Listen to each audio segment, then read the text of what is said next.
This is the first in a series of videos on how to unbox and set up your Happy HCS3-1201 Voyager embroidery machine. We'll first start by cutting the straps that are on the box.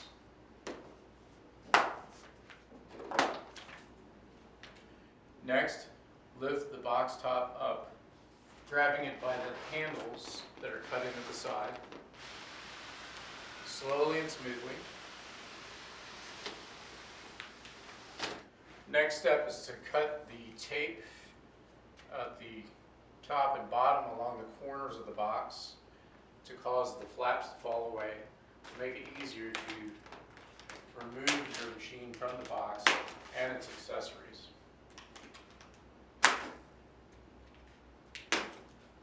So with the tape cut, you can see that the flaps of the box fall away. We also want to cut the tape that's holding the sides of the styrofoam forms. It's important as you unbox the machine to take care of the box and the packed styrofoam forms, as they do protect the machine should you ever need to ship it or store it, and if you have the room to be able to set this aside. In the next step of unboxing your machine, go ahead and remove the components of the machine and hoops and set them aside. Inventory them, make sure that you have everything. This is the 15-centimeter round hoop, and you also have two 32-centimeter square hoops, a second 15-centimeter round hoop. You also have the instruction manual and unboxing instructions.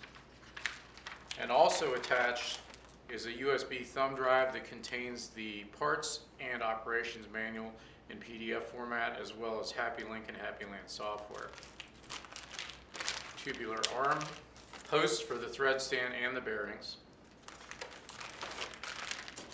Thread stand components itself, thread posts, felt pads for thread cones,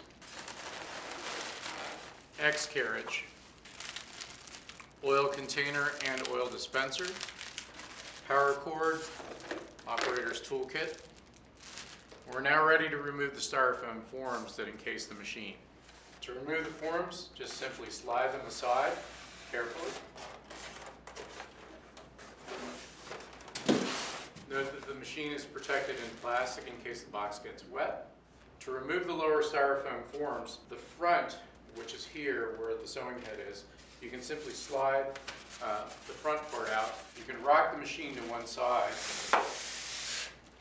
That makes it easy to remove each. Now we'll remove the plastic cover from around the machine. You can lift up the machine and tip it. Free the bag from one end. Tip it the other direction. Set aside the bag. We will now lift the machine onto the stand. Shown here is the optional stand that you can purchase with the machine. Just make sure that you put your machine onto an appropriately steady surface, and also that either you have a cutout like this or that the sewing arm extends over empty space to allow for sewing on large items. And also the cap driver, the optional cap driver, will extend a couple of inches below the sewing surface. So wherever you put the machine, make sure that that it's at the edge of the table surface, or again, you have a cutout like that. The machine is over 90 pounds, and so it's highly recommended that you get as much help as needed for it. If you do want to try it yourself, don't lift the machine by the arm. You can cradle it under the casting here, rock it towards you, and then pick it up. Make sure you lift with your legs. Again, exercise all precaution and obtain any help necessary for lifting a heavy object like this machine.